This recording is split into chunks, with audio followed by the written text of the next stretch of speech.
Então, agora a gente vai ver um pouquinho da parte teórica, né? Como a gente já apresentou no início da oficina, a gente vai falar um pouquinho sobre a química do chocolate, mas não só a parte química, né? A parte conceitual, outros aspectos, tipo a história por trás do chocolate, da produção do chocolate, com o aspecto social, o impacto do chocolate, né, no meio ambiente e na vida das pessoas, que é muito maior do que a gente imagina. É isso. Bem, então, começando, a gente se pergunta, o que é o chocolate? O chocolate definitivamente aqui no Brasil, pela Anvisa, né? Varia a concentração um pouquinho de cada país, mas aqui no Brasil, ele é uma mistura de derivados de cacau com outros ingredientes, desde que tenha no mínimo 20% da sua composição de cacau. Esse cacau, ele é um fruto que vem de uma árvore e as sementes são retiradas e são essas sementes que a gente consegue produzir o chocolate, entre outras coisas. Então, dando um panorama geral de como funciona, a gente tem aqui, né, os grãos de cacau. Eles passam por uma etapa de fermentação, em seguida eles são secos e torrados, e a gente obtém esses grãos de cacau sem casca, que é chamado de nibs de cacau. Então, o nibs de cacau seria o cacau puro que muitas empresas de produtos naturais acabam vendendo. Você pode encontrar geralmente, dependendo, até em supermercados. E esse nibs de cacau, ele contém a manteiga de cacau mais uma torta ou massa de cacau. E então, depois de colher esses grãos, ser fermentados, secos e torrados, a gente obtém o nibs de cacau e, a partir disso, a gente consegue produzir a manteiga de cacau, porque as gorduras presentes nesse nibs de cacau, eles possuem uma temperatura muito baixa, quase que a temperatura ambiente. Então, eles conseguem prensar e separar essa manteiga de cacau da torta de cacau. E, a partir disso, produzem os diferentes tipos de chocolate. A torta de cacau é o que dá aquela coloração mais escura para o chocolate. E é o que geralmente a gente obtém nos chocolates ao leite, amargo. E a manteiga de cacau é o ingrediente mais nobre do chocolate. Ele é o ingrediente mais caro. E é o que dá a composição do chocolate branco. Então, mas também muitos chocolates amargos ou ao leite, etc., contém manteiga de cacau na sua composição, mas ela é majoritariamente do chocolate branco. Porém, muitas vezes ela acaba sendo substituída por outros componentes que imitam ela e acabam barateando o chocolate em questão. Aqui eu trouxe uma foto da composição do chocolate amargo puro aqui no Brasil, né? Então, ele tem essa massa de cacau, que é o cacau em pó, mas a manteiga de cacau, que muitas vezes é adicionado, e também ele acaba levando um pouco de açúcar. E a gente sabe que o chocolate, dependendo do tipo, traz muitos benefícios. E esses benefícios vêm justamente dessa massa de cacau, porque ela contém muitos nutrientes, como ele é rico em vitaminas, minerais e antioxidantes, que a gente vai ver um pouquinho mais para frente o que ele ocasiona no nosso corpo. E aqui eu trouxe um compilado de vários rótulos de chocolate que a gente encontra no supermercados, né? E, para quem não sabe como se rótulo, os ingredientes que que são enunciados primeiro, são que contêm a maior composição no produto em questão, né? Como, por exemplo, nesse primeiro chocolate aqui, é o açúcar, manteiga de cacau e massa de cacau, são os três principais componentes. Nesse outro aqui, tem o licor de cacau, açúcar de cacau e manteiga de cacau. E esse outro aqui tem açúcar, massa de cacau, gordura vegetal. E por assim vai, né? Então, e quanto mais à frente a massa ou manteiga de cacau tiver na composição, significa que ele está em maior componente. Então, isso acaba custeando mais, deixando o chocolate mais caro.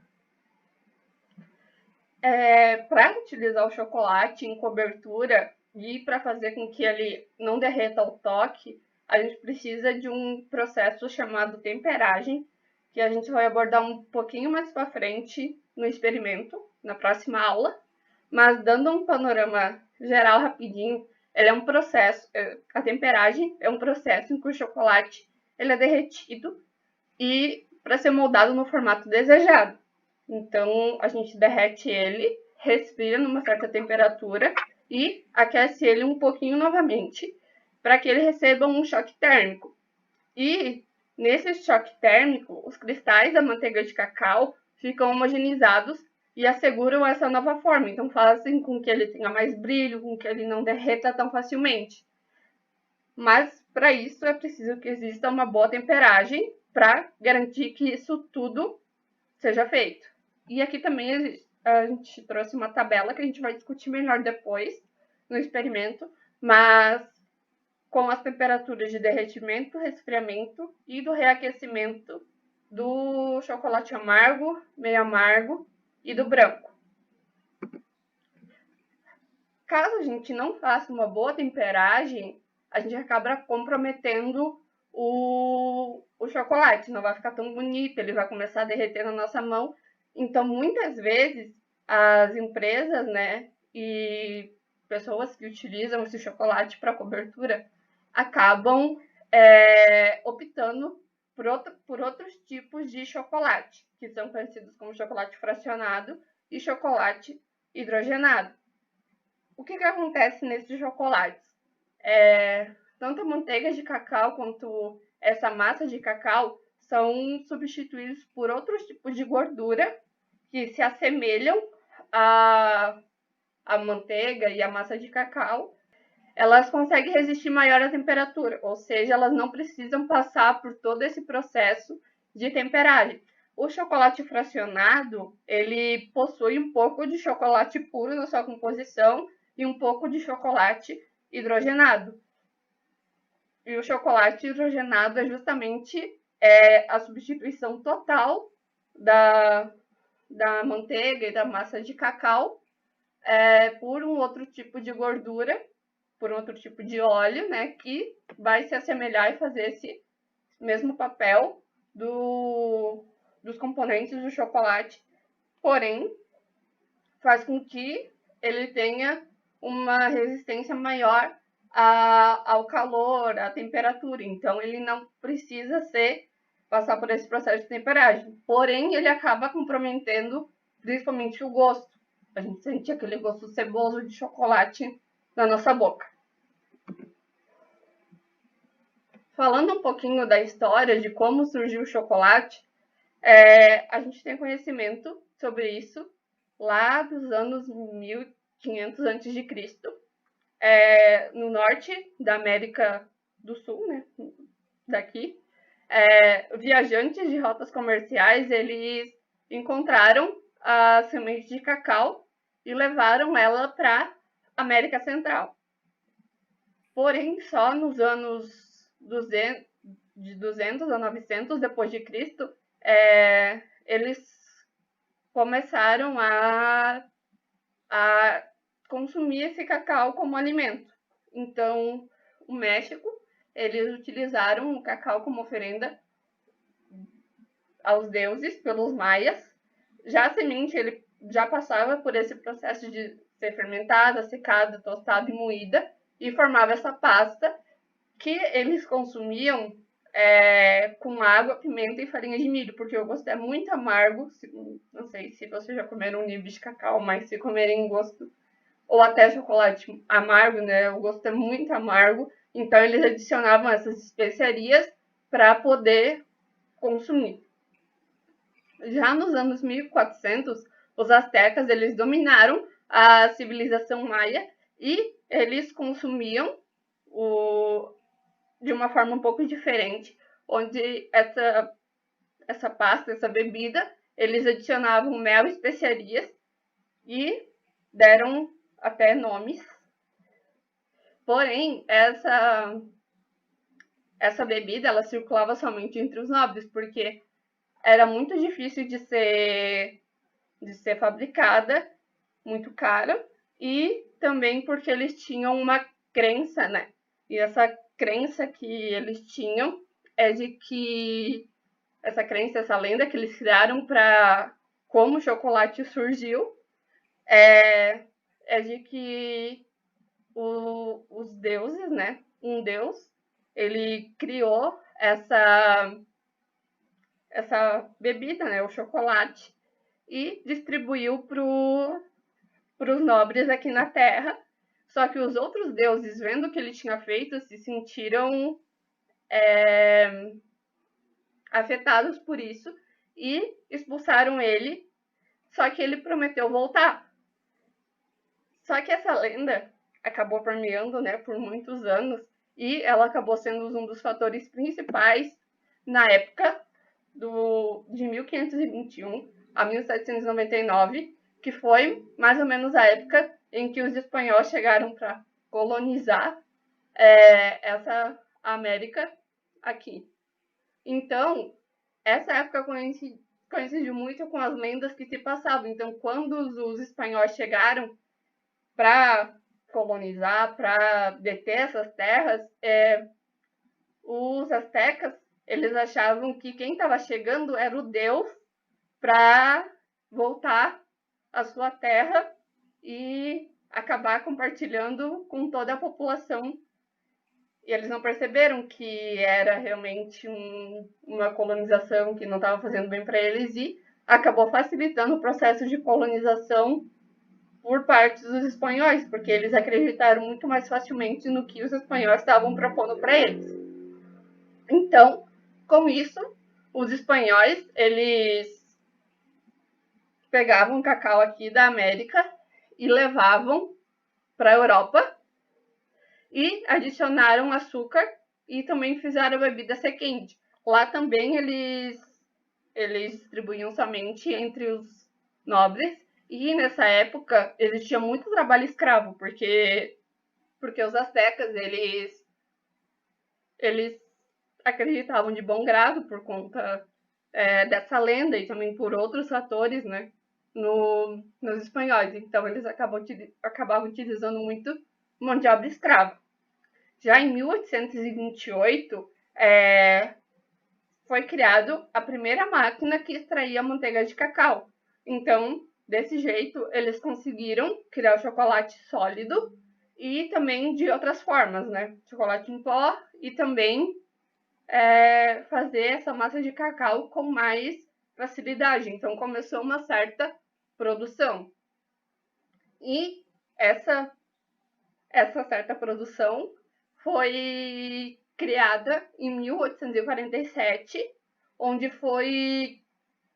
surgiu, né, a primeira fábrica pela J.S. Fry Sons e eles criaram a primeira barra de chocolate sabor amargo e anos depois, né, essa fábrica foi vendida e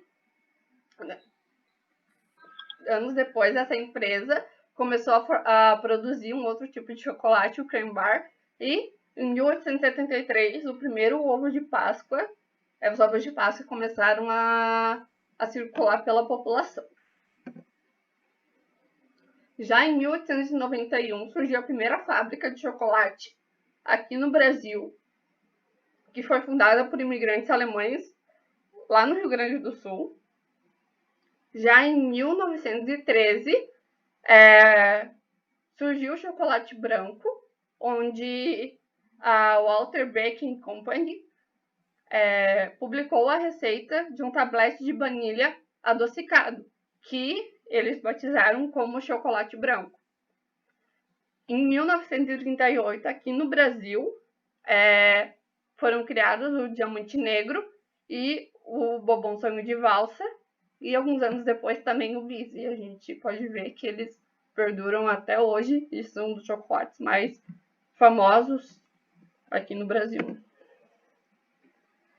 Em 1937, eles começaram a estudar como que o chocolate afetava, nessa época, como que o chocolate afetava o corpo humano. E eles descobriram que era um alimento que dava muita energia. E, como estava ocorrendo a Segunda Guerra Mundial, o exército, os soldados precisavam de muita energia. Então, o chocolate foi introduzido na alimentação desses soldados, porque além de dar energia, ele também dava uma sensação de prazer. Então, acharam que era muito importante. Em 1941, lançou os M&M's, que hoje em dia é um dos chocolates mais conhecidos e consumidos mundialmente. Em 1970, começou a ser produzido e a pesquisar o chocolate Diet, só que era um chocolate que tinha um sabor muito ruim. E foram aperfeiçoar ele somente na década seguinte, lá nos anos 1980, que eles começaram a conseguir dar um gosto melhor para esse chocolate.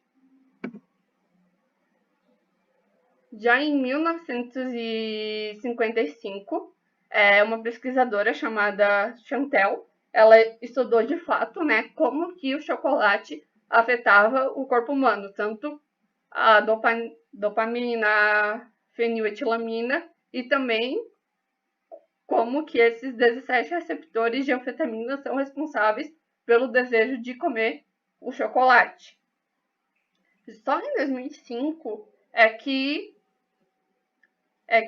os pesquisadores conseguiram comprovar que o consumo de chocolate meio amargo, com alto teor de flavonoides, eles têm o poder de reduzir, de fato, a pressão sanguínea em pessoas com hipertensão. Então, ali que eles conseguiram comprovar como que o chocolate pode ser benéfico à nossa saúde. E, em 2009, eu achei muito curioso isso, pelo menos, surgiu um tipo de chocolate inalável, apesar que eu nunca vi sendo vendido, né? Mas eu achei interessante que esse tipo de chocolate também existe, essa forma de consumo. Então, falando um pouquinho melhor sobre os efeitos de chocolate no corpo humano. Como a gente citou, o chocolate amargo e meio amargo são os que possuem maior componentes dessa torta de cacau na sua composição. E essa torta de cacau é o que traz os benefícios. Então, quanto maior for o teor de cacau na composição, maior vão ser os benefícios.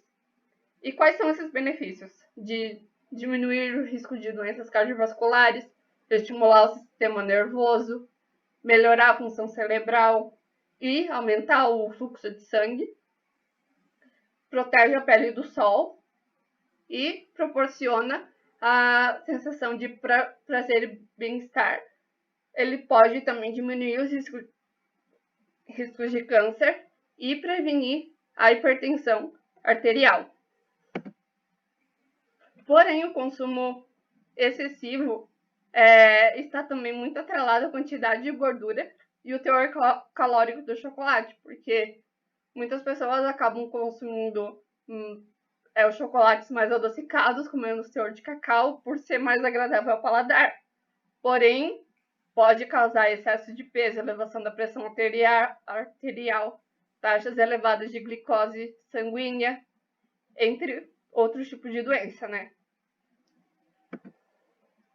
O chocolate ao leite, por ele não possuir uma quantidade significativa de cacau, ele não traz muitos benefícios à saúde e o seu exagero também é perigoso. Já o chocolate branco, como ele é produzido com a manteiga de cacau, que é uma parte muito gordurosa, que é a gordura da semente, né? É o mais calórico e também rico em gorduras.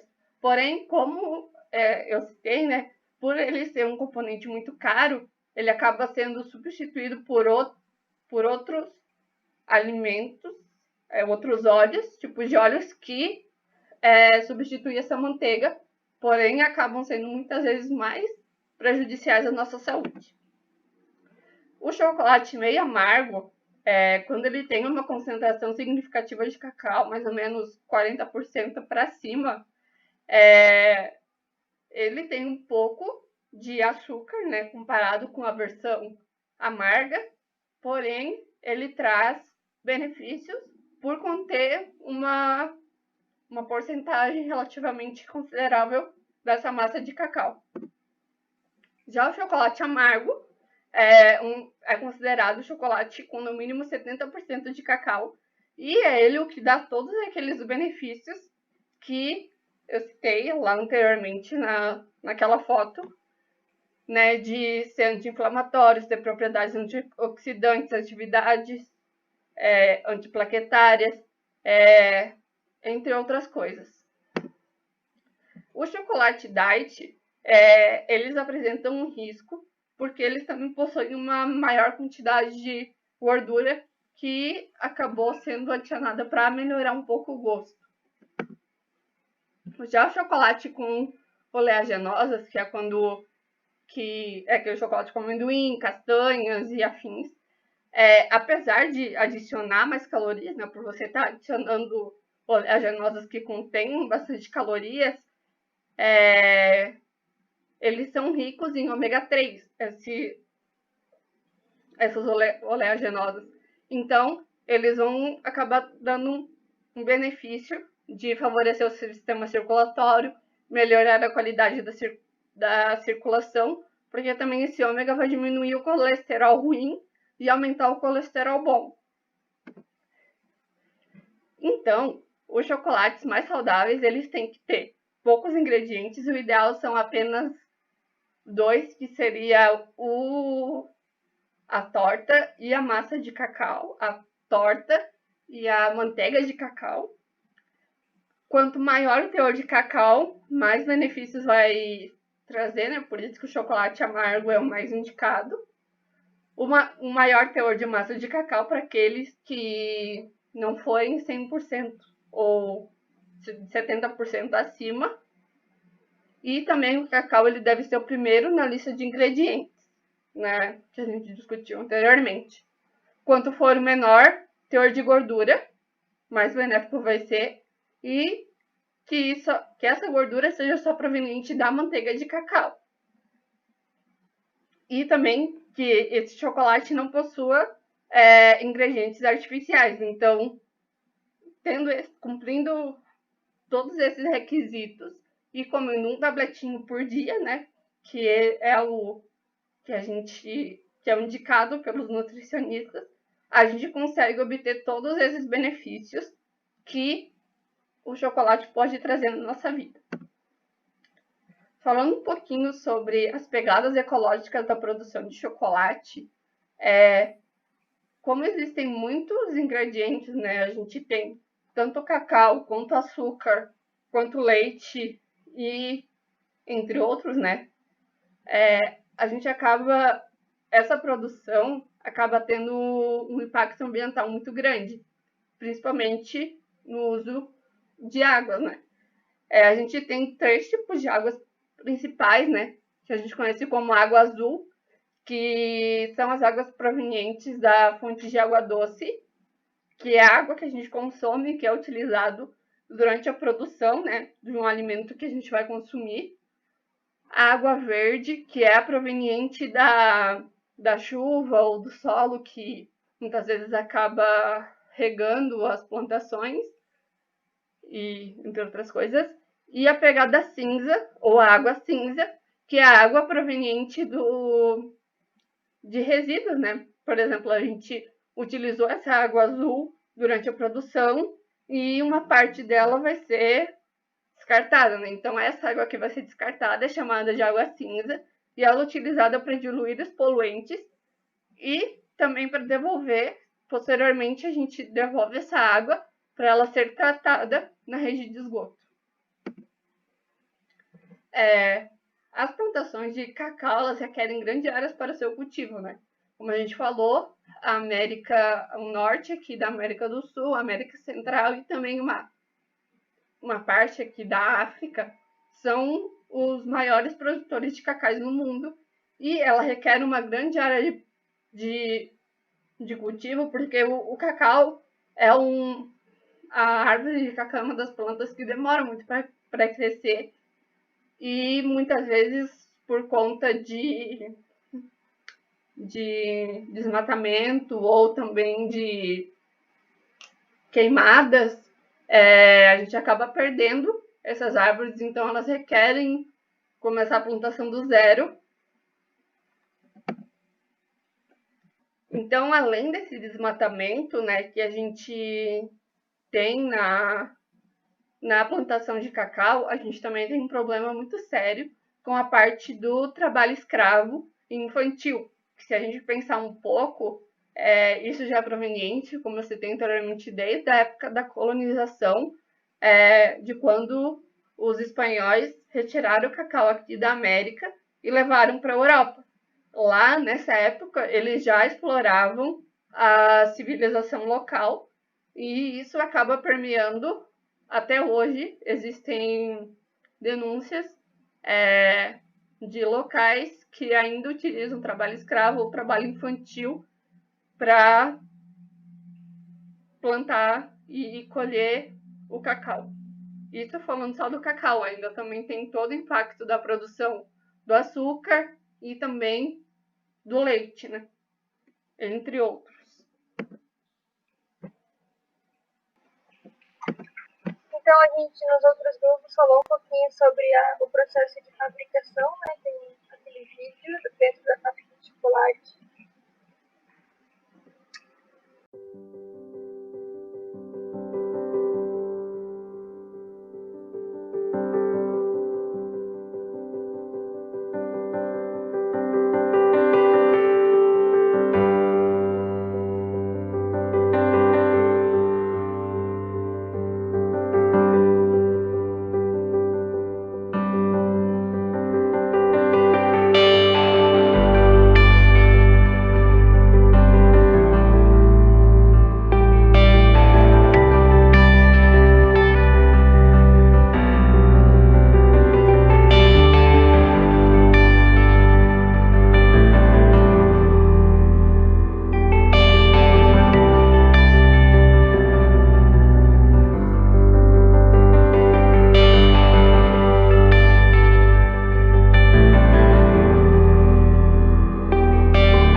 E assim vocês conseguiram ver como que uma fábrica funciona e como que esses processos de fabricação ocorrem. Tá, um pouquinho agora sobre a composição química do chocolate. Existem mais de 400 compostos que combinados, né, dão o sabor e o aroma do chocolate. Não tem uma molécula que tem cheiro de chocolate, por exemplo. Dentre estes compostos estão a teobromina, a cafeína, a feniletioamina, anandamida, vitaminas do complexo B, vitamina C, D, alguns antioxidantes e alguns minerais, além de gordura. Aí aqui no caso a gordura é a gordura do cacau, também conhecida como manteiga de cacau, que compõe 55% do chocolate, e isso vai afetar diretamente nas propriedades físicas. Então, a teobromina e a cafeína são dois alcaloides que atuam no sistema nervoso e muscular. A semente do cacau contém de 1 a 2% de teobromina e uma quantidade 7 a 8 vezes menor do que isso de cafeína. Então, apesar de ter um efeito assim, no nosso cérebro, não é uma coisa que vai ter um efeito muito forte, porque ele está numa concentração pequena. Possuem estruturas muito parecidas, se a gente olhar aqui, com a serotonina. Tem as duas moléculas, que é um neurotransmissor envolvido na regulação do humor. Então é por isso que às vezes é um dos fatores pelo qual às vezes quando a gente come chocolate tem aquela sensação de prazer.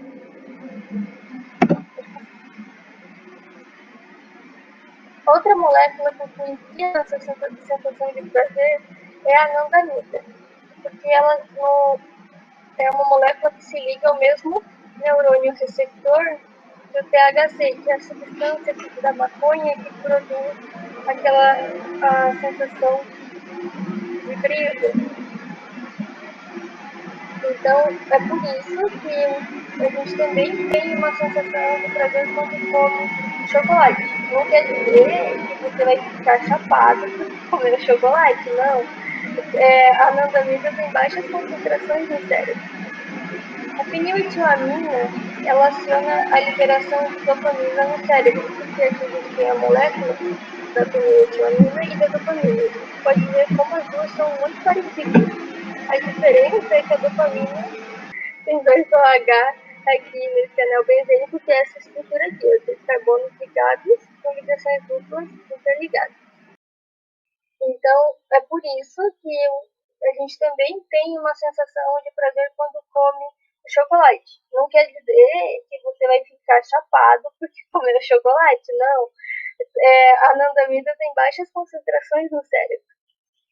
A feniletilamina, ela aciona a liberação de dopamina no cérebro, porque aqui a gente tem a molécula da feniletilamina e da dopamina. A gente pode ver como as duas são muito parecidas. A diferença é que a dopamina tem dois OH aqui nesse anel benzênico, que é essa estrutura aqui, os carbonos ligados com ligações duplas interligadas. Então, ocorrem algumas transformações químicas durante o processo de fabricação do chocolate, desde a colheita, desde a fermentação. E são essas transformações que geram essas moléculas e esses compostos que a gente viu anteriormente. Por exemplo, na etapa de fermentação, ocorre a formação de ésteres. Aqui a gente tem uma estrutura geral do éster. Cada Rzinho pode ser uma cadeia carbônica maior. E esses ésteres são o quê? São moléculas leves e voláteis, ou seja, elas vão evaporar e vão liberar vão evaporar, para liberar esse cheiro do chocolate. Existem mais de 40 tipos de ésteres no chocolate. E tanto é que essa formação de ésteres não ocorre só na produção do chocolate. São substâncias que eles também eles mudam a... Como é que eu posso falar? Muda o gosto, a sensação que o cacau provoca quando a gente come o chocolate. Mas não é só no chocolate. Por exemplo, na banana. Quem já comeu a banana depois de uns dias meio passados, ela fica com um cheiro mais forte, um cheiro característico, mais macia. Isso tudo é por causa de compostos isso tudo é por causa de moléculas de éster. E não um único éster. Geralmente tem mais de um. O processo de torragem é um outro processo que é muito importante na produção de compostos químicos durante a fabricação do chocolate. É nesse processo que ocorre a caramelização, que é a quebra de moléculas de carboidratos. Por exemplo, a glicose é um carboidrato. ocorre a quebra dessa molécula e vai produzir moléculas menores, mais voláteis, que vão ser liberadas depois. E são moléculas que eles vão diminuir o gosto amargo do cacau. E também é um processo que dá cor marrom ao cacau, ao produto desse processo. No caso, o cacau que é como ela falou ali, que é aquele núcleozinho dentro da semente, né? São chamadas de Browning Reactions, que é um conjunto de reações, mas são as reações responsáveis também, por exemplo, quando a gente está assando um pão, que tem aquele cheirinho de pão assado, bolo assado, aquele cheirinho diferente, assim, já te dá a gente sempre já fica com fome, né? Porque é um cheirinho gostoso, né? Um cheirinho que a gente está acostumado, que a gente associa com comida, que são relacionados com esse tipo de reação. E depois, mais pra frente, no processo de produção do chocolate, tem a adição de gordura. Aí, no caso, não é uma transformação química, mas é algo que vai ter um efeito direto no produto final, porque dependendo da quantidade de gordura adicionada de manteiga de cacau, eu vou ter um tipo de chocolate. Então, é a adição de triglicerídeos, manteiga de cacau, ao chocolate. As moléculas desses triglicerídeos, que a gente vai ver mais para frente que moléculas são, elas se organizam de formas diferentes. Então, além de eu ter chocolate branco, chocolate amargo, chocolate meio amargo, chocolate ao leite, porque cada um vai ter ingredientes diferentes em proporções diferentes, inclusive proporções diferentes de manteiga de cacau, vai ter tipos diferentes de chocolate devido à organização das moléculas de gordura da manteiga de cacau, que a gente vai ver agora. Então, o que são esses triglicerídeos? São essas moléculas bem grandes, ligadas, são 3 carbonos, ligados ao oxigênio, e cada oxigênio está ligado aqui a uma carbonila, com carbono com ligação dupla oxigênio, e outras cadeias maiores. Então, aqui onde a gente tem R1, R2, R3, são cadeias bem grandes, provavelmente, geralmente só de carbono. Aqui a gente tem uns exemplos, tá vendo? Aqui de 10, 11 carbonos ligados na estrutura principal dos triglicerídeos. Então, são moléculas bem polares e com volume muito grande. E isso vai influenciar na forma como elas se organizam. Então, elas têm um volume maior, então vai ocupar um espaço diferente. E na hora que uma se organizar assim pertinho da outra, vai ter uma diferença. A gente tem os triglicerídeos saturados, os triglicerídeos monoinsaturados. No caso, insaturados é quando não tem ligação dupla nessa cadeia maior ligada à estrutura principal. Os monoinsaturados, como a gente vê, por exemplo, tem uma ligação dupla. Então, significa que um desses bracinhos de triglicerídeo tem ligação dupla. Pode ter mais de uma ligação dupla no mesmo bracinho, mas continua sendo monoinsaturado. Os poliinsaturados é quando dois ou três bracinhos do triglicerídeo, bracinhos que eu digo essa estrutura aqui diferente, ligada ao oxigênio, tem ligação dupla. Pode ser uma ligação dupla só em cada bracinho, pode ser duas, e já é poliinsaturado. Um triglicerídeo poliinsaturado. Agora, o que isso tudo, com um monte de palavra difícil, tem a ver com o chocolate que você come no dia a dia? Imagina que você tem uma barra de chocolate favorito, passou no mercado, comprou, guardou na mochila, mas aí ficou o dia todo fora de casa. Quando chegou, sedento para comer aquele chocolate, desejando aquele chocolate o dia inteiro, querendo comer aquele chocolate, ele está derretido. Aí pega, coloca na pensa, óbvio, vou botar na geladeira para eu comer ele. Mas se tiver com pressa, a gente come derretido mesmo. Mas geralmente a gente coloca na geladeira para comer depois quando ele endurecer. Mas aí tu vai comer e não tem aquele gosto que tu imaginou. Um pouco que a gente pode ter o quê? Pode ter superestimado o gosto do chocolate, né? Sabe, passou o dia inteiro querendo comer esse chocolate. Mas geralmente foi por isso. Aí percebe que ele não tem um gosto tão bom, ele tá com uma cor assim diferente, meio duvidosa. Por quê? O que isso tem a ver com a química, meu Deus do céu? A gente vai descobrir agora.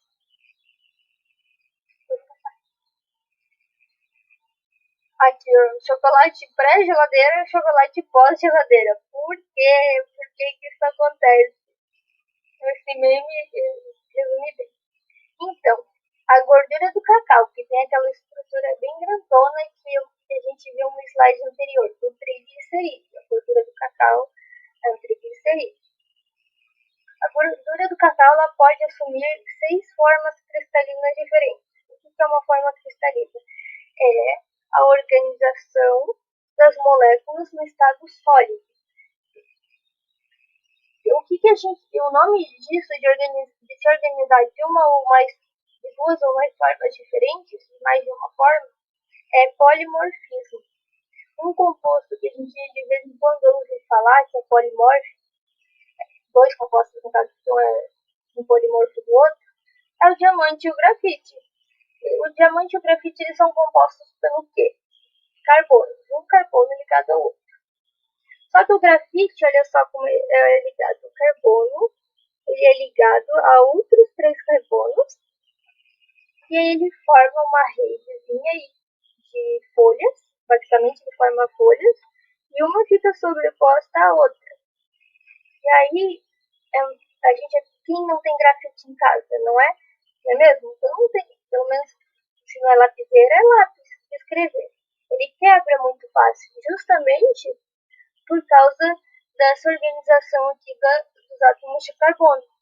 Já olha só o diamante, como é diferente a organização. É um carbono ligado a outros 4 carbonos e forma assim uma estrutura diferente, não é mesmo? Meio hexagonal.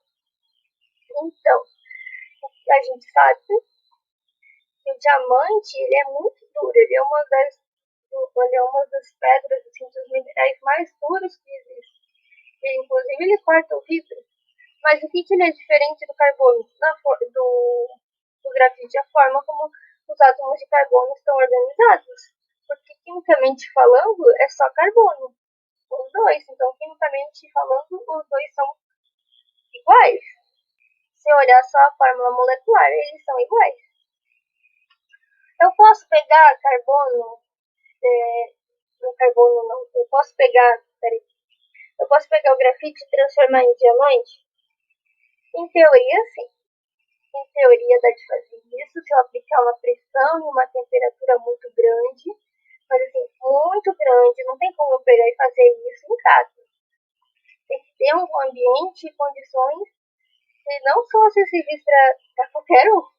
Então não dá de fazer isso, senão também o diamante nem seria um produto com um valor tão alto, não é mesmo? Mas o chocolate, ele acontece a mesma coisa. Eu posso ter chocolate com mais de um tipo de chocolate, que seria tipo grafite e diamante. Chocolates em que as moléculas da manteiga de cacau, as moléculas de gordura, elas vão se organizar de forma diferente, igual os carbonos desses dois compostos. Só que eles eu posso mudar o tipo de chocolate. Existem 6 formas, então existem 6 tipos de chocolate. Eu posso mudar o tipo 4 para o tipo 5, por exemplo. O tipo 5 é aquele chocolate que a gente gosta de comer, brilhante, durinho, faz um crequinho. E o chocolate 4 é aquele assim, meio duvidoso. Então, eu posso mudar. Assim como eu posso ir do 4 para o 5, eu também posso ir do 5 para o 4. Ao contrário do diamante e grafite, que na minha cozinha, na minha casa, eu não posso fazer essa mudança, né? Essa transformação. Então, as moléculas de triglicerídeos se organizam de formas diferentes, gerando tipos de chocolate diferentes. Como é diferente, vai alterar a propriedade física. O diamante ele é duro, o grafite ele é mais macio, ele é mais fácil de quebrar. O chocolate também, o chocolate 4 e o chocolate 5, por exemplo, têm propriedades físicas diferentes, justamente porque as moléculas se organizaram de formas diferentes. Aqui na foto a gente tem aqui embaixo uma foto do chocolate tipo 5, organização, e do outro lado, a organização das moléculas de gordura do chocolate tipo 4. Parece muito difícil de imaginar, né? Meu, como assim vai ser diferente? Mas é. E aqui a gente pode até ver essas moléculas aqui são os triglicerídeos. Pode ver aqui os bracinhos, né? Um organizadinho um do lado do outro. Próximo em frente. Então, a gordura do cacau, como eu falei, ela pode assumir, como sempre lembrar, 6 formas cristalinas diferentes. Eu botei aqui de volta a estrutura de um triglicerídeo. É o do chocolate? Isso aqui não exatamente. Isso aqui é um triglicerídeo para representar só a molécula de gordura do cacau. A forma como ela vai se organizar uma molécula do lado da outra, num determinado espaço, vai ficar uma mais juntinha da outra, uma mais afastada, vai interferir nas propriedades físicas. Por exemplo, se couber mais moléculas em determinado espaço, elas ficarem mais próximas umas das outras, ela vai ficar um chocolate mais denso. Ele vai ser também um chocolate mais duro de quebrar. Se ficar mais afastada, que a gente tem essas fotos, vai ver a diferença, né? Esse aqui de baixo, parece que as moléculas estão mais próximas. Esse Y aqui é para representar o triglicerídeo. Aqui tem um ponto central e os outros são os bracinhos, que seriam as moléculas, né? A cadeia carbônica maior. Então a gente tem a foto que esse de baixo, ele tem mais moléculas próximas umas das outras. Então ele tem um chocolate que ele vai ser mais duro, ele vai ser mais denso. Isso vai alterar quando eu quebrar ele vai fazer um barulhinho, porque teve uma resistência maior para quebrar. E tudo vai depender de como as moléculas de triglicerídeos, a molécula de gordura, está organizada uma ao lado da outra. Isso acontece quando ela está como no estado sólido, que as moléculas elas estão mais presas, elas não estão diferente do estado líquido, que não tem uma interação tão forte entre as moléculas. No estado sólido a gente sabe que as moléculas têm uma forma específica, porque elas estão mais presas, mais organizadas, bonitinhas, uma do lado próxima da outra. Aqui a gente tem os tipos de chocolate, então vamos ver como que eu posso ter um chocolate. Aí quando eu falo de tipos de chocolate, não é chocolate meio amargo e amargo, é chocolate. Imagina que vamos pensar um chocolate para confeitaria. Então, chocolate meio amargo. Eu tenho chocolate meio amargo, mas eu tenho 6 tipos diferentes de chocolate meio amargo. Por quê? A gente vai ver agora como que a organização dessas moléculas vai influenciar. Por exemplo, o chocolate tipo 1 é um chocolate que as moléculas elas não estão muito bem organizadas. E o ponto de fusão, que é a temperatura em que esse chocolate vai derreter, é 17,3 graus. O chocolate 2 é 23,3 graus Celsius. São 2 chocolates que, na temperatura ambiente, aqui no Brasil, pelo menos, que é uns 25 graus, por exemplo, temperatura ambiente, é um chocolate que está derretido, ele está na forma líquida, e ele é utilizado na cozinha, que gosta de fazer comida, fazer doce, essas coisas. É um tipo de chocolate que a pessoa vai utilizar para fazer caldas, cobertura de bolo, por exemplo. Chocolate tipo 3, temperatura ambiente, olha só, num dia muito quente aqui, derrete. Mas ele já está meio que assim, meio sólido. 25 graus, mais ou menos, é a temperatura que ele está começando a derreter. É um tipo de chocolate que ele é duro, mas ele não é muito crocante, ou seja, as moléculas estão organizadinhas, mas tem aqueles espacinhos entre elas não estão bem organizadas, bem presas na estrutura cristalina. Então, não preciso, quando eu vou fazer uma certa força para quebrar essa barra, mas ele não vai fazer aquele barulhinho, aquele crackzinho. É um muro de Lego que tem um pontinho sensível. Tipo 4 é um chocolate que a temperatura em que ele começa a derreter é 27,3 graus Celsius. São chocolates sólidos, temperatura ambiente 25 graus. E esse aqui para derreter precisaria mais ou menos uma temperatura um pouco mais forte, ó, temperatura maior. Eles são duros e pouco crocantes, com aparência fosca. É um chocolate de baixa qualidade, geralmente chocolate encontrado no mercado. Aquele chocolate mais barato, assim, sabe? Ou pode ser o chocolate que derreteu da sua mochila e você colocou na geladeira. A gente já vai ver por quê, o que aconteceu isso com o teu chocolate, porque ele não estava tão bom. Esse é aquele chocolate, sim. O chocolate tipo 5 é aquele chocolate que a gente compra, que é o ideal para comer. Ele tem aquele brilho, tu quebra a barra e faz aquele barulhinho. Que é a sensação melhor de quebrar uma barra de chocolate e ouvir aquele barulhinho. Aí ele derrete na boca. Olha o ponto de fusão dele, a temperatura que ele derrete, 33,8 graus Celsius. Temperatura corporal, 36 graus Celsius. Então o corpo já está numa temperatura maior que a temperatura em que ele começa a ele derrete. Então quando tu bota na boca, ele já começa a derreter. Meu, imagina que delícia. O chocolate tipo 6 é um chocolate que ele o ponto de fusão dele é 36,8 graus Celsius. Então ele derrete devagar, porque a temperatura de fusão dele é a temperatura, mais ou menos a temperatura corporal. Ele está começando a derreter. Quando tu bota na boca, ele derrete muito devagar. Tem que ter uma paciência de tanto para botar na boca, você não vai chupar o quadradinho de chocolate. Você não vai comer o quadradinho de chocolate. É um chocolate duro e ele também é pouco crocante. Então agora a gente vai fazer um experimento com vocês para a gente ver a diferença entre os tipos de chocolate. O chocolate é aquele chocolate derretido, que eu botei na geladeira de novo, ou chocolate brilhante, por que ele é diferente?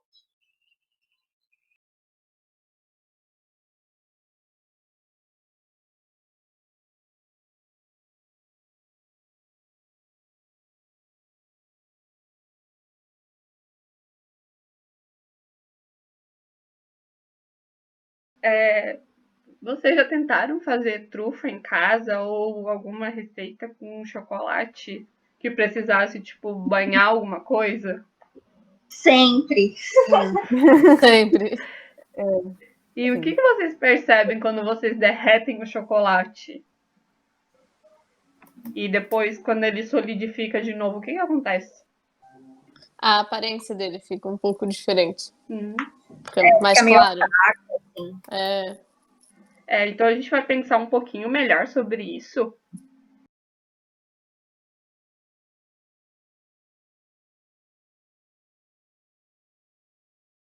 Tem um experimento que a gente faz que é muito simples, que eu queria fazer com vocês, né? Mas a gente está virtualmente, então não tem como fazer. Mas eu apresento um vídeo para vocês. Mas primeiro a gente vai pensar um pouquinho sobre como que vai ser o experimento.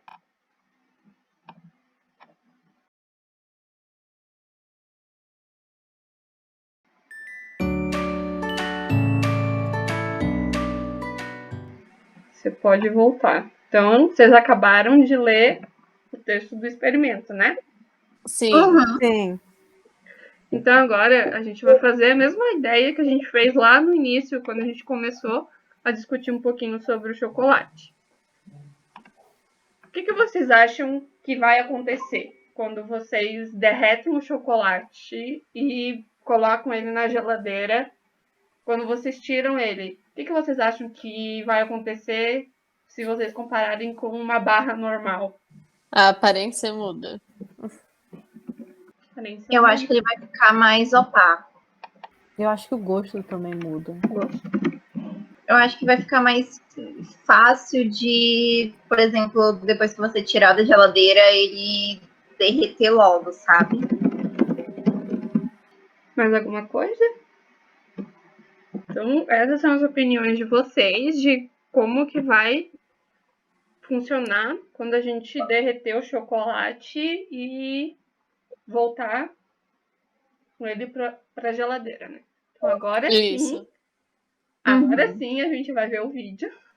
Então agora a gente vai ver um experimento que ele explica como que acontece, igual a Laura já comentou já no início da oficina e agora também, sobre quando a gente tipo, sei lá, esqueceu o chocolate, ou às vezes, como no caso de vocês compram já às vezes o chocolate meio derretido, quando vocês colocam na geladeira, qual que é a diferença estrutural do chocolate mesmo, né? Quando você quebra, não sei se vocês já perceberam que não faz aquele crack.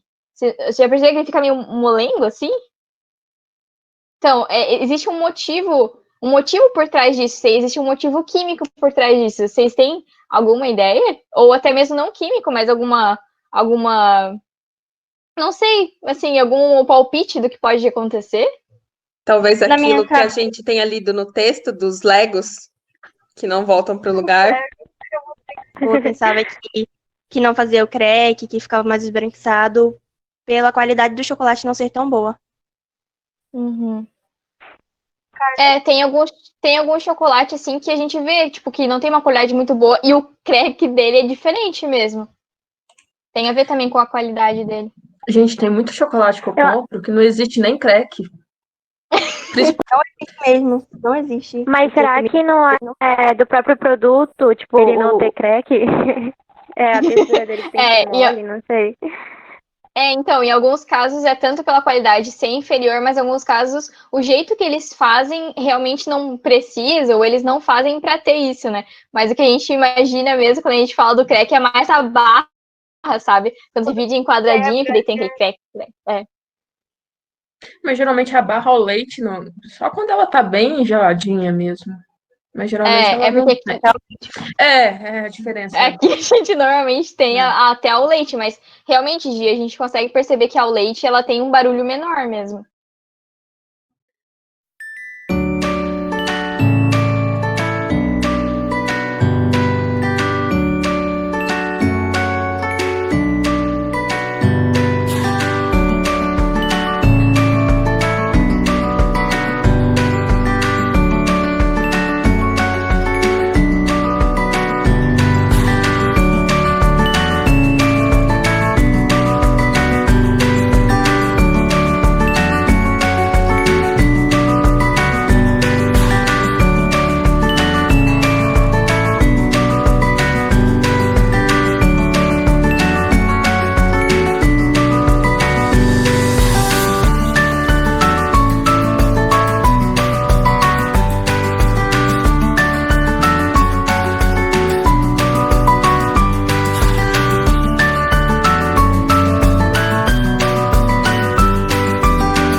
E quais conclusões vocês chegaram vendo esse vídeo?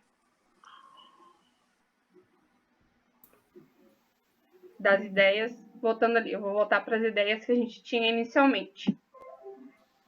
Vendo o vídeo, o que vocês conseguem constatar das ideias que vocês tinham inicialmente para as ideias que vocês tiveram vendo o vídeo, vendo o resultado final? Vocês acham que estão corretas? O que vocês pensaram? Eu acho que sim. Eu acho que Eu acho que, na verdade, cada tipo de chocolate meio que iria reagir de uma maneira a esse experimento. Então, mas eu acho que o que a gente estava pensando está de acordo. E isso é algo que vocês já percebiam antes, né? Porque vocês falaram que vocês, quando vão Sim, fazer algo, vocês derretem chocolate, vocês já percebem isso, né? Então, já. mas vocês já pararam por pensar de por que acontece isso? Não. Não. Eu acho que é alguma reação química, essas coisas, assim. É. As ligações, sei lá. Então vamos pensar um pouquinho. Eu vou aparecer aqui na câmera pra gente tentar pensar um pouquinho. A gente tem o chocolate em forma sólida, né? E a gente começa a fornecer calor, começa a fornecer energia para ele. O que vai acontecer com as moléculas do chocolate quando a gente fornece bastante energia para elas? Elas vão quebrar? Elas começam a se Se movimentar, afasta? né? Isso. Começa a se agitar, elas vão começar a se agitar, se movimentar e elas vão começar a quebrar suas ligações, né? Então a gente começa a agitar as moléculas, elas começam a ficar muito agitadas. E conforme elas vão agitando, elas vão querendo se soltar, né? Então elas vão passar de um estado que elas vão estar muito rígidas, que é o estado sólido, e vão começar a se agitar, começar a ficar mais. A gente começa a fornecer mais calor para elas, e elas vão começar a ir para um estado líquido, que não é um estado que a gente consegue ter uma rigidez tão grande. Elas conseguem se movimentar com mais facilidade, né? Vocês estão compreendendo? Sim. Sim. E se a gente parar de fornecer calor, o que acontece quando a gente para de fornecer calor? Elas vão ficar se acalmando, né? Sim. Isso. Elas vão ficar mais. E vão voltar a se agrupar, né? Elas vão querer voltar a se agrupar. E se a gente faz isso e, por exemplo, as moléculas estão se agitando, eu vou cortando devagar, elas vão começando a se ajuntar num quadradinho de novo, né? Só que o que aconteceu ali na geladeira? Elas estavam muito agitadas, e a gente colocou na geladeira. O que a geladeira faz? Gela rápido. Gela rápido. Ou Solidifica seja, rápido. ela gelou muito rápido e a gente não teve tempo para as moléculas se moldarem na estrutura que elas tinham inicialmente. Então, isso faz. Eu tentei montar mais ou menos um esqueminha, né? Quando a gente tem uma solidificação. Vocês estão vendo? Sim, Sim. o rosinha. O rosinha. Deixa eu aumentar aqui. Por exemplo, aqui a moldura seria o quadradinho do chocolate. E os pontinhos seriam as moléculas do chocolate. Quando a gente tem uma solidificação lenta, a gente consegue que as moléculas elas se organizem de uma forma muito mais certinha, semelhante ao que tinha inicialmente. Já quando a gente tem uma solidificação muito rápida, elas não conseguem, elas gelam muito rápido e voltam para o estado que elas estavam inicialmente muito rápido, ou seja, as moléculas não têm tempo para, digamos assim, pensar no que fazer. Então acaba tendo esses espaços aqui. E esses espaços é o que faz com que a propriedade do chocolate mude. Então, ou seja, a gente tem o mesmo chocolate, só que apenas o fato da gente aquecer e solidificar rápido muda completamente a aparência, a cor, a textura. E por isso que, não sei se vocês sabem, mas dizem que é muito importante a gente fazer a temperagem do chocolate. Vocês sabem o que é isso? Então, eu ouço muito falar, mas exatamente assim, o que é, eu não sei. Então, a temperagem é justamente a gente precisa fazer essa temperagem principalmente quando a gente tem quando o chocolate ele vai servir para uma cobertura, que ele precisa resistir ao nosso toque da mão, ele precisa resistir ao calor, né? Porque muitas vezes ele vai ficar no meio ambiente. A gente precisa fazer essa temperagem, que é justamente a gente alterar um pouco da propriedade física de uma forma que ela melhore a resistência do chocolate. Então, aqui tem um gráfico que mostra mais ou menos como que é feita a temperagem. Então, ou seja, aqui nesse início, a gente tem todos os cristalzinhos de moléculas começaram a se fundir, né? Então, com o tempo, a gente começa a remover o calor. Então, o chocolate que aqui estava líquido, ele começa a resfriar, mas nenhum cristal é formado. Aqui, já mais ou menos aos 32 graus, a gente começa a formar os cristais, as moléculas começam a se formar novamente. Só que é de uma forma que algumas conseguem se formar, outras não conseguem se formar. Então, a gente até um outro pico, que depois a gente dá uma aquecida novamente para que esses cristais que não conseguiram se moldar completamente voltem e consigam se moldar de uma forma melhor. Ou seja, a gente obtém chocolate mais ou menos numa temperatura que a gente consegue utilizar ele líquido. E aí, quando ele voltar a ser sólido, ele volta de uma forma que tem aquele craquezinho, que tem aquele brilho, entendeu?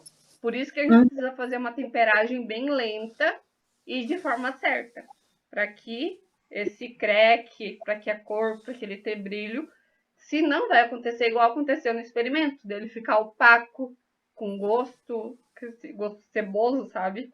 Que a gente sente. Conseguiram compreender? Sim. Sim, E o que é que vocês acharam? interessante. Eu só via temperagem no MasterChef, então não Exatamente. sabia essa parte química, eu só sabia que alterava o gosto, essas coisas.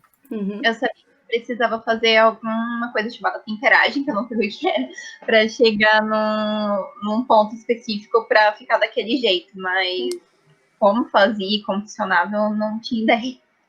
E aqui eu peguei uma tabela que mostra mais ou menos o tempo, temperatura de derretimento, né? Que para todos os chocolates, tanto amargo quanto ao leite, o meio amargo e o branco, a gente aquece ele até uns 45 a 50 graus. Aí a temperatura de resfriamento e de reaquecimento vai variar para cada chocolate, né? Vocês estão conseguindo ver? Sim. Sim. Sim. E isso é importante porque cada chocolate vai ter uma composição diferente. Então, se ele tem uma composição diferente, alguns vão ter mais gordura, outros vão ter menos. Vocês já ouviram falar sobre chocolate fracionado e chocolate hidrogenado? Não. Não. Não. Então, a gente tem essa produção do chocolate puro ou nobre, que é o que a gente compra no supermercado, que a gente come, que a gente consome, né? Só que a gente viu que para a gente fazer esse tipo de cobertura, se a gente derreter ele para utilizar como cobertura, a gente precisa temperar ele. E se a gente não fizer uma temperagem correta, o que acontece? Ele não se cristaliza da forma certa. Não cristaliza da forma certa e a gente não tem esse brilho que a gente precisa, e isso é muito necessário quando a gente vai vender o chocolate, né? Porque Sim. você não vai comprar alguma coisa que você acha que tá meio estragada, né? Quando ele começa a ver opaco. Aparência é tudo. Então, muitas vezes, eles, graças, né, à química que existe, né?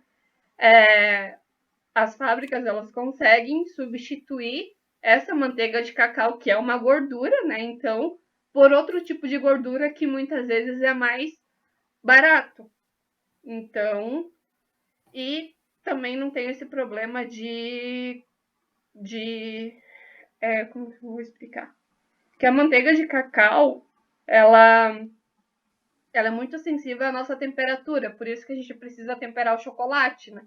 Porque ela é muito sensível à temperatura ambiente, então qualquer toquezinho o chocolate começa a derreter, por isso que a gente precisa fazer essa temperagem para que o chocolate fique resistente, porque a manteiga de cacau é uma gordura que ela é muito sensível à próxima nossa temperatura, né? Então, principalmente se for um dia muito calor, ela derrete muito fácil. Não sei se vocês já foram para o mercado um dia muito quente, compraram um chocolate, chegaram em casa, viram que ele estava muito mole e deixaram ele na geladeira. Já aconteceu? Sim. É justamente por isso, porque essa manteiga de cacau que a gente viu que é adicionado muitas vezes até em chocolate amargo, ela é muito sensível, então ela derrete muito fácil. Então, no chocolate fracionado, a gente substitui essa gordura, um pouco, né, dessa manteiga de cacau por outro tipo de gordura. E faz com que ele não precise passar por esse processo de temperagem. Mas assim, no chocolate fracionado, ele substitui apenas parcialmente. Já no chocolate hidrogenado, a gente tem onde a manteiga de cacau é 100% substituída por outro tipo de gordura. Então, acaba que a gente não tem a necessidade de passar pela temperagem, mas também a gente sente a diferença no gosto. Não sei se vocês já provaram algum chocolate meio que duvidoso, que tem gosto de sabão. Horrível. E é justamente porque eles utilizam esse chocolate hidrogenado, porque não tem a manteiga de cacau, que é justamente o que acaba fazendo com que o chocolate seja mais caro. Então, eles conseguem vender por um preço muito barato, só que também não é benéfico à nossa saúde, né? E o que vocês acharam disso? O que vocês entenderam, então, de tudo isso que eu falei? Principalmente dessa parte. Achei interessante. Muita coisa que eu não sabia. Eu também. Eu não sabia que eu já tinha comido chocolate hidrogenado. Muitas vezes ele é usado porque realmente ele é o mais barato, mas muitas vezes comprando um fracionado de boa qualidade, a gente consegue não precisar passar por essa temperagem, mas ter um gosto pelo menos um pouquinho melhor, né? Então, mais alguma coisa vocês querem falar sobre esse experimento que a gente viu? Não. Não? Não. Então agora a gente vai voltar lá no que a gente viu inicialmente.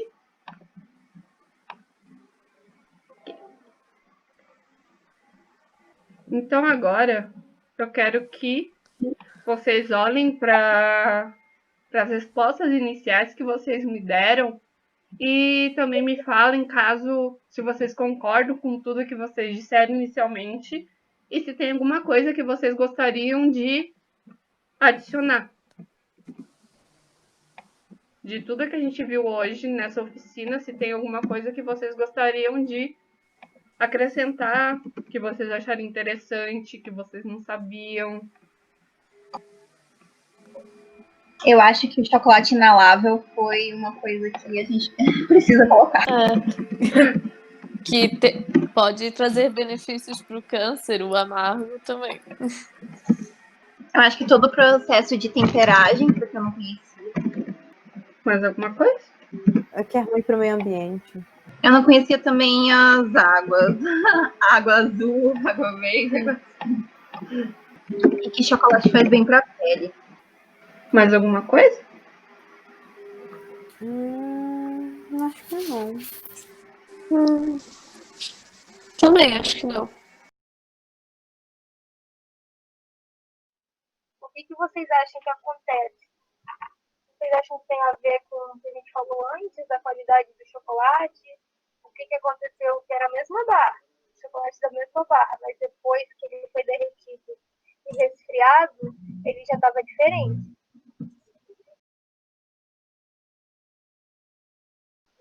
Culpa dos Legos. Definitivamente culpa dos Legos.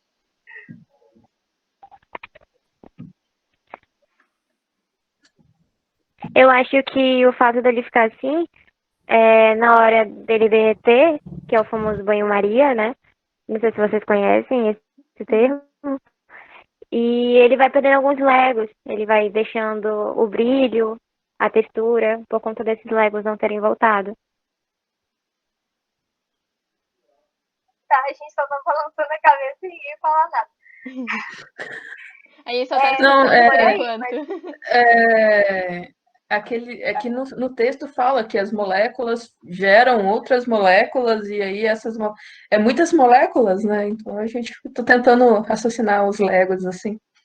As No moléculas final, perdidas que não pens- voltam. tô pensando no tamanho da caixa de Lego que uma barra de chocolate tem. Mais de 1000 peças, provavelmente. É até mais fácil chamar de Lego. Tem muito nome difícil, né?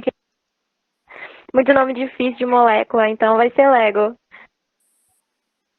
Então, só para tirar dúvidas aqui, que até agora a gente falou de Lego.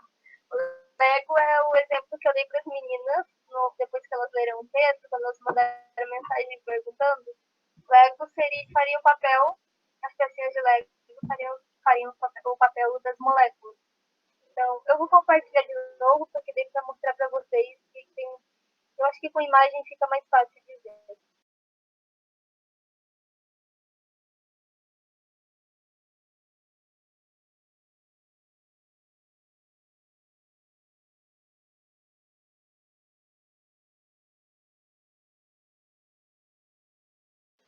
O que aconteceu no experimento?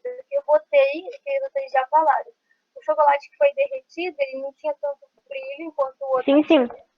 Quando ele quebrou, a gente viu a fórmula quebrando, ele quebrou até, foi mais fácil para quebrar do que o outro, né? Aí não deu de ouvir o crackzinho, mas o outro parecia que ela teve que fazer um pouco mais de força para quebrar a barra. E o chocolate derretido, quando ela pegou na mão, já começou a derreter. O outro, eu botei ele derrete na boca porque ele não derrete já na mão da gente. Mas aquela meleca, se não tiver pano por perto, ferrou. Então, o que aconteceu? Primeiro, eles derreteram o chocolate em banho-maria, porque a água quente vai transferindo o calor da água para o recipiente que está o chocolate e ele vai derretendo lentamente, não corre o risco de queimar o chocolate. Então, é por isso que a gente usa o banho-maria. Aí, depois que derreteu o chocolate, ela pegou e colocou num pratinho. A gente tem um procedimento desse experimento e que indica para pegar e colocar esse chocolate derretido no pratinho na geladeira. O que acontece quando está na geladeira? Cada bolinha aqui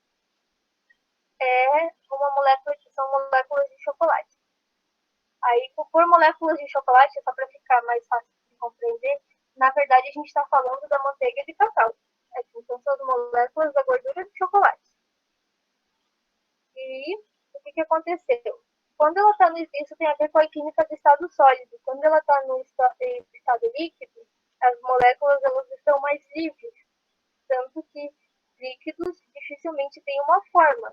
Na verdade, geralmente não tem. Se, por exemplo, a água, se ela não estiver no copo, e eu derramar ela no chão, ela vai se espalhar, ela não vai ficar na forma do copo. E líquido não tem uma forma, as moléculas estão mais livres. No estado sólido, elas estão mais juntinhas, uma perto da outra. Tem uma força de interação entre essas moléculas que mantém elas presas, é mais forte no estado sólido. E aí elas não podem se movimentar tanto e elas assumem uma forma. O gelo é as moléculas de água no estado sólido. Então, o que aconteceu com o chocolate? Quando a gente derreteu, ele estava na forma líquida, as moléculas de manteiga de cacau, ou seja, as moléculas de gordura, elas estavam mais livres, e aí eu coloquei na geladeira. Quando eu coloco na geladeira, a geladeira resfria mais rápido o chocolate do que se eu deixasse fora da geladeira. Aqui, pelo menos em Joinville, ele ia resfriar em temperatura ambiente. E aí, o que acontece? Ele vai resfriando mais rápido, as moléculas têm menos tempo de se organizar. E aí, quando eu resfrio, ele endurece, então ele fica na forma sólida. Mas como teve menos tempo de se organizar uma do ladinho da outra, ela ela forma outro tipo de chocolate.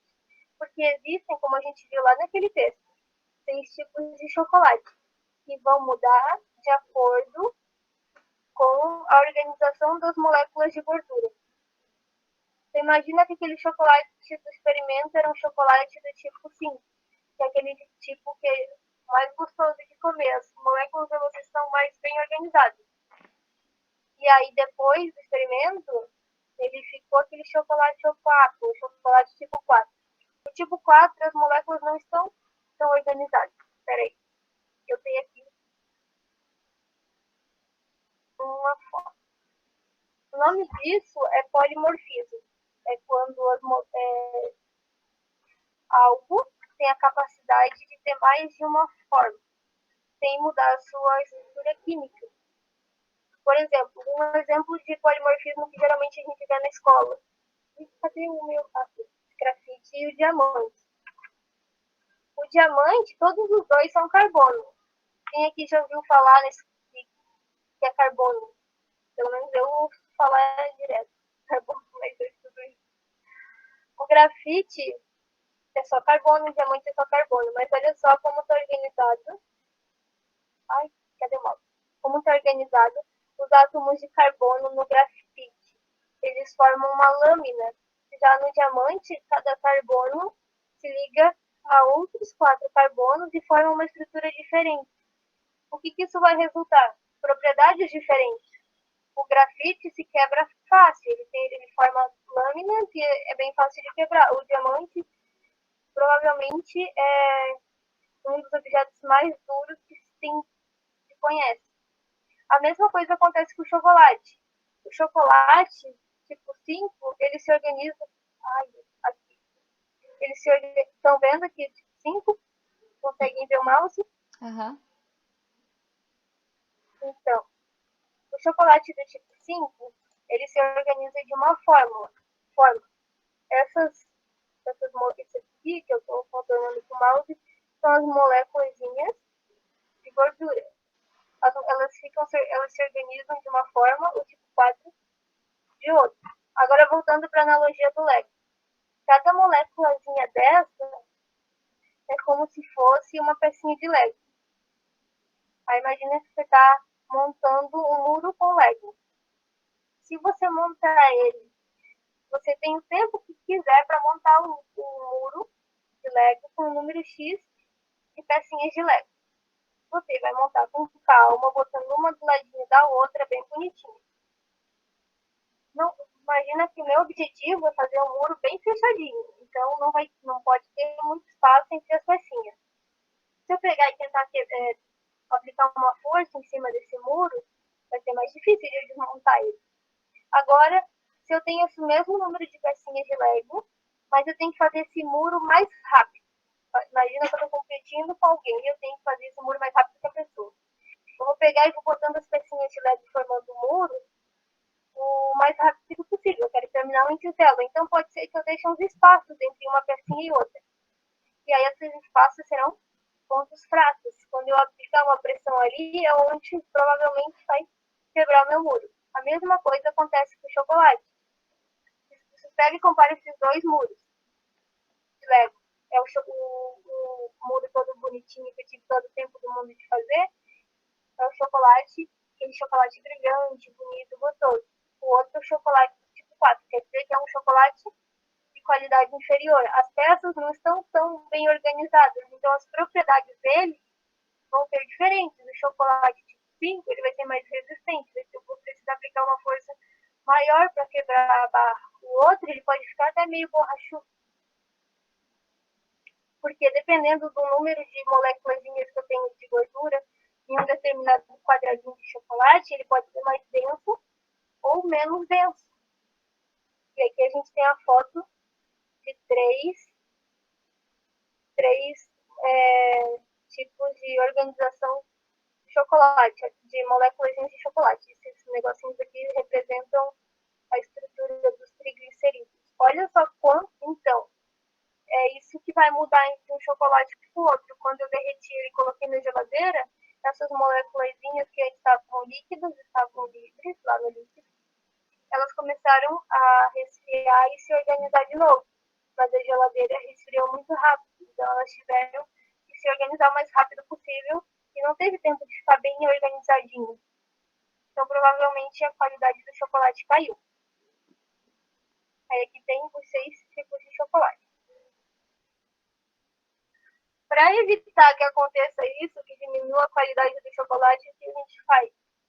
Uma temperagem correta, que é aquilo lá que a gente vê lá no MasterChef. Aqui a gente tem as temperaturas.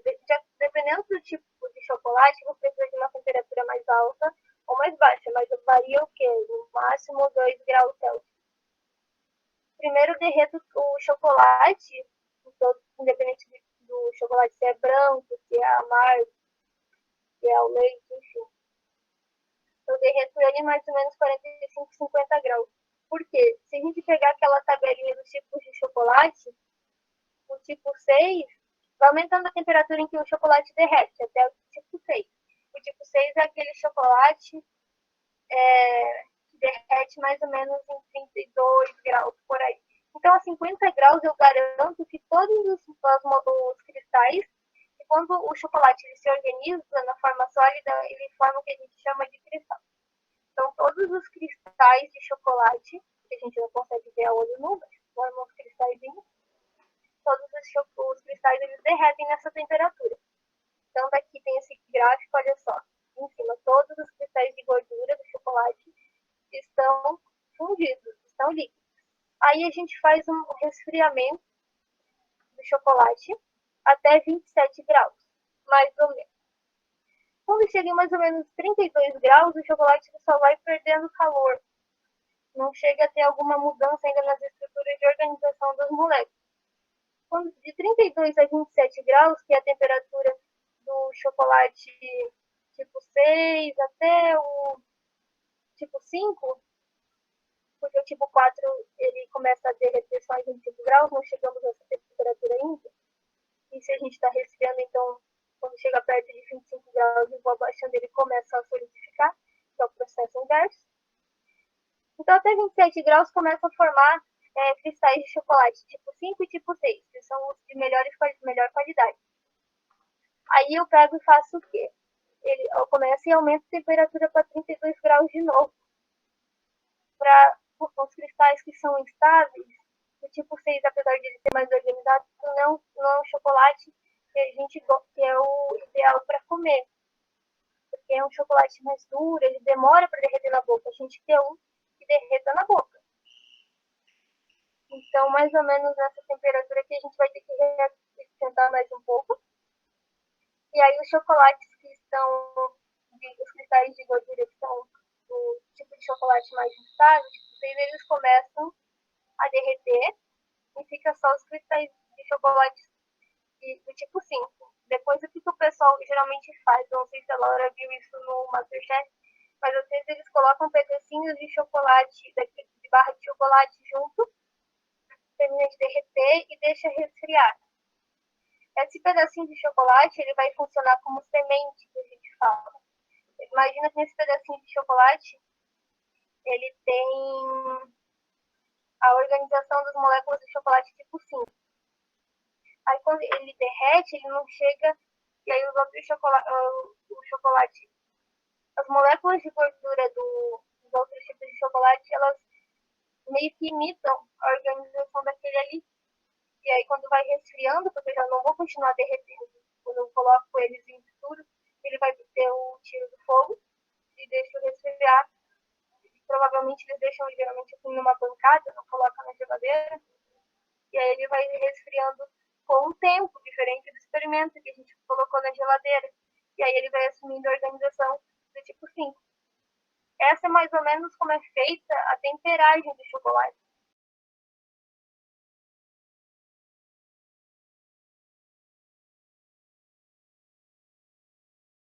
E aí, meninas? Arrasou. Sempre. É legal com os slides, tipo, para ver o polimorfismo e tal, fica mais fácil de entender do que você tá falando quando tem as imagens, realmente. Aí, então, eu queria que vocês fizessem assim, mais ou menos um resumo daí do que vocês entenderam do experimento. Pode cada um. Tá, eu vou começar porque eu tenho que ir jantar, tá bom? Eu imaginei isso. O que eu entendi que é o que a gente consegue reparar, inclusive, é que o principal é a perca de qualidade do chocolate nesse processo. Por isso que eu entendi por que no MasterChef eles brigam tanto pela temperagem quando a galera vai mexer com isso, porque realmente altera o sabor, altera a textura, altera o brilho. Isso é visível, não dá para enganar, não dá para nada. E com o experimento, ele é muito bom para aquela coisa que a gente estava discutindo anteriormente, do preconceito que a gente tem com a química, né? Porque o experimento é uma forma da gente ver, inclusive, a gente pode fazer, porque não precisa de material nenhum exótico, assim, né? A gente pode fazer em casa. E é uma coisa que muita gente acha que já faz, inclusive, quando vai fazer, por exemplo, bombom caseiro, ou de Páscoa caseira, que pode observar esse processo. E isso é legal também, porque às vezes você pensa em experimento químico, você pensa em uma coisa muito fora da realidade, e não é, é só uma forma de mostrar algo que acontece no micro, de uma forma macro. E isso foi legal. Legal. É legal ver como a temperatura e a velocidade do processo também é muito importante, assim, né? Porque senão pode dar tudo certo ou pode dar tudo errado. Uhum. É isso. E dá pra comparar mesmo, assim, como a Laura falou, né? A gente produz o chocolate em casa, um bombom e tudo mais. Essa comparação da gente deixando o chocolate derreter na mochila com até a nossa cozinha, né? Não é só nessas situações corriqueiras que às vezes acontece, é realmente na nossa cozinha, aplicado à confecção de um bolo, à produção de um bolo, né? Enfim, é algo bem aplicável mesmo, né? Sim, tanto que pode ser útil para melhorar uma receita ou coisa do tipo, né? Eu até tava pensando, tipo, fazer um coraçãozinho decorando, tipo, um cupcake, assim. Aquele seu coraçãozinho, normalmente a gente já come com vontade, né? Se ele for feito de uma forma ruim, tu já vai começar o cupcake e, tipo, né? Não era aquilo que eu tava esperando. Eu não sei se Exatamente. vocês têm isso, mas o nosso tem muito vendedor de trufa, principalmente nos ônibus, né? E aqui, meu Deus, como é que conseguir resfriar aquilo ali pra ficar durante o ônibus meio-dia? Vai saber. Mas o caso é porque a gente sempre pensa, eu acho que em tudo, né? A pessoa tá fazendo ali, é muito fácil. Se fosse eu faria melhor, algo do tipo. Mas aí dá pra ver as técnicas, tem que ter técnicas de temperagem. Imagina, eles têm que ter a técnica também de colocar na forminha e tudo mais. Então, é um outro universo. Uhum. Eu não sei se todo mundo sabe, eu acredito que a Carla não saiba que eu faço desenhos, né? E aí eu comparo uma coisa que a gente fala que todo mundo olha e fala, tipo, eu consigo. Só que pra você passar de eu consigo pra eu faço de acordo com a técnica certa, tipo, atualmente eu preciso melhorar muito ainda, né? Evoluir muito. Isso eu tenho noção disso, mas a gente tem que sempre pensar na estrutura de uma arte, né? Não é só você pegar a arte e desenhar. Tanto desenhos, tipo, ilustrações quanto letras, que é no caso que eu desenho. Tem toda uma estrutura da letra, tem toda uma técnica para fazer. Eu tava vendo esses dias que uma menina tava comentando que a tatuagem do Anderson Silva é o contrário, tem um A tatuado dele e foi feita com a estrutura incorreta da letra.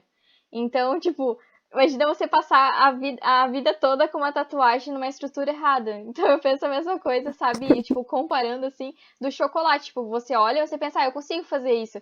Mas até você até consegue, mas você tem que estudar para entender a estrutura correta de um cupcake, de um chocolate, de um bolo, toda essa parte que envolve química, né?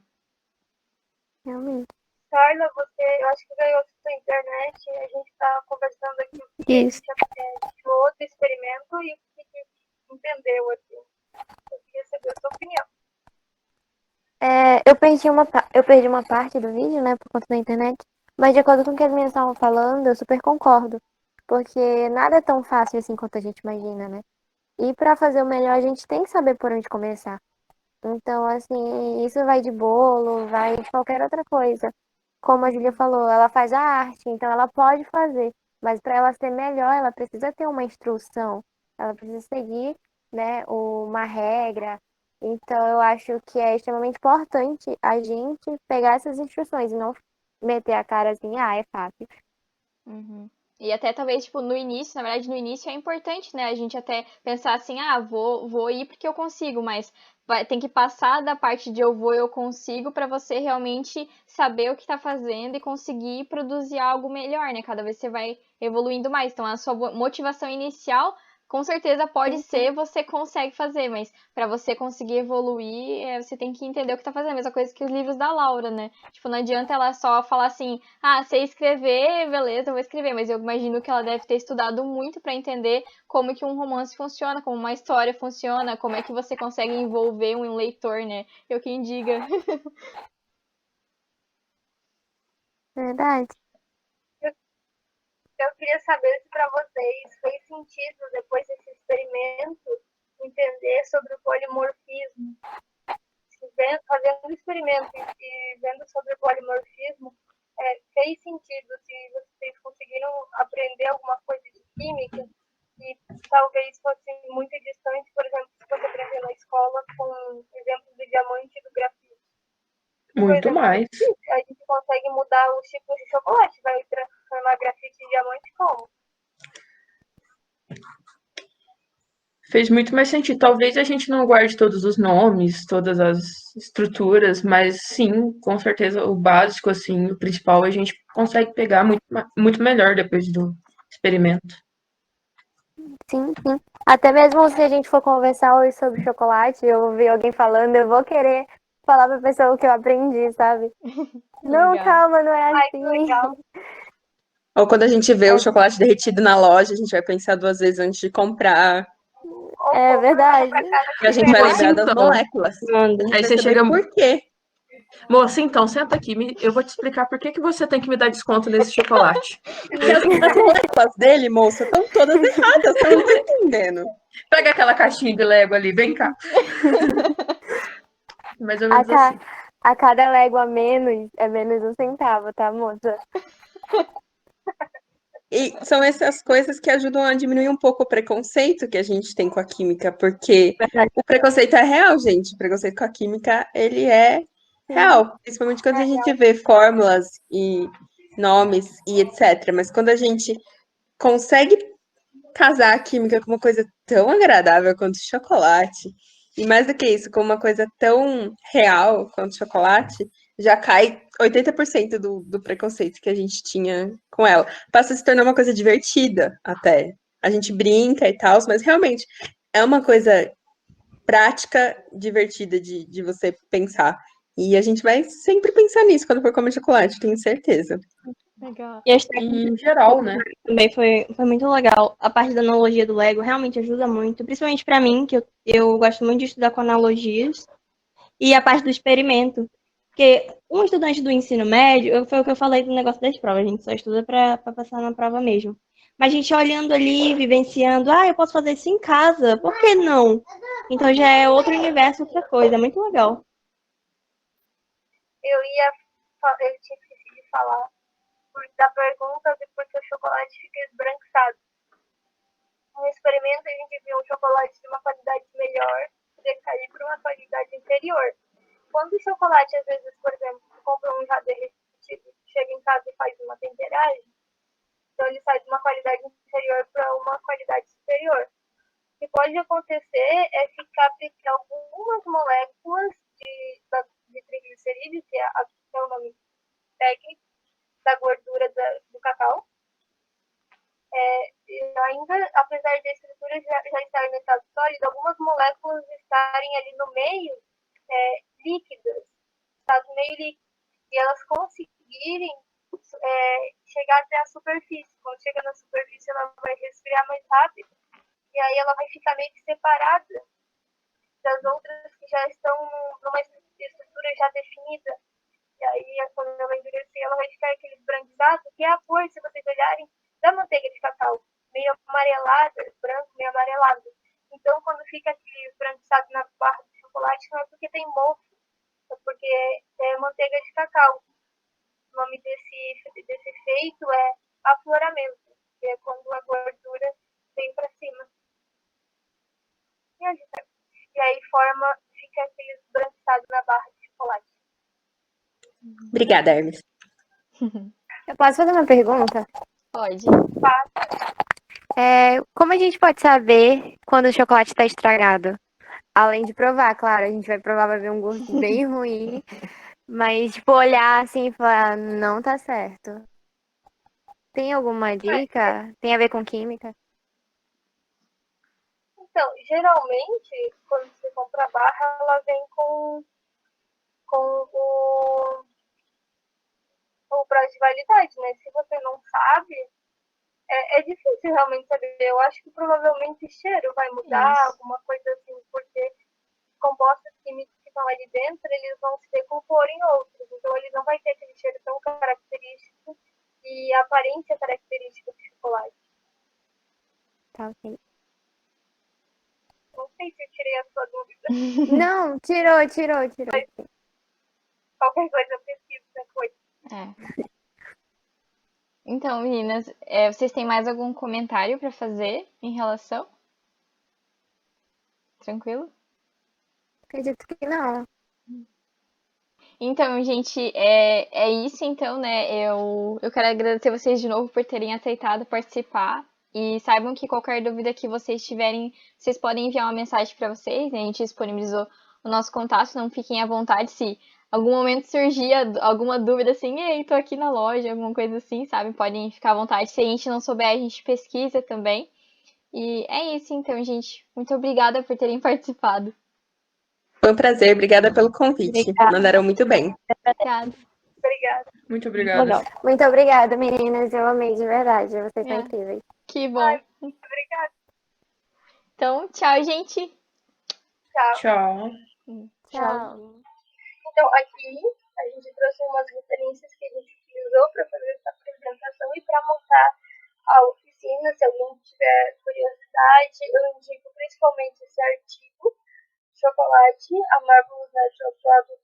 Não vou falar isso em inglês, não. Se alguém tiver alguma curiosidade para consultar, eu indico esse segundo artigo, essa segunda referência aqui, que é de um artigo sobre a produção do chocolate, a química envolvida na produção do chocolate. Infelizmente ele está em inglês, então para você ler você precisa ter um conhecimento ou um Google Tradutor. O livro Os Botões de Napoleão também é um livro bem interessante para quem tem dúvida. E se alguém tem um vídeo, na verdade a gente se baseou para fazer essa oficina, foi um vídeo A Química à Nossa Volta, o Delicioso Chocolate. O vídeo da Universidade da Química, que é um canal bem legal sobre chocolate, sobre química, sobre chocolate, né? Sobre a química. Tem uns vídeos bem interessantes e bem didáticos, se alguém tiver curiosidade de saber mais. Se você ficou com dúvida, pode passar. Se você ficou com dúvida e quiser perguntar para nós, aqui tem o nosso e-mail. O meu e-mail é ermelindasilva@gmail.com. O da Pamela tá ali e o da Júlia também. Obrigada por participar da nossa oficina. Então, eu queria agradecer vocês por terem participado e por terem me ajudado. E eu espero que tenha acrescentado alguma coisa na vida de vocês, essas informações, né? Sim. Então, Teve obrigada. muita coisa que eu aprendi que eu não sabia. Exato. Tô fazendo um coração, embora vocês não sejam. É. Então, agora eu vou parar de gravar.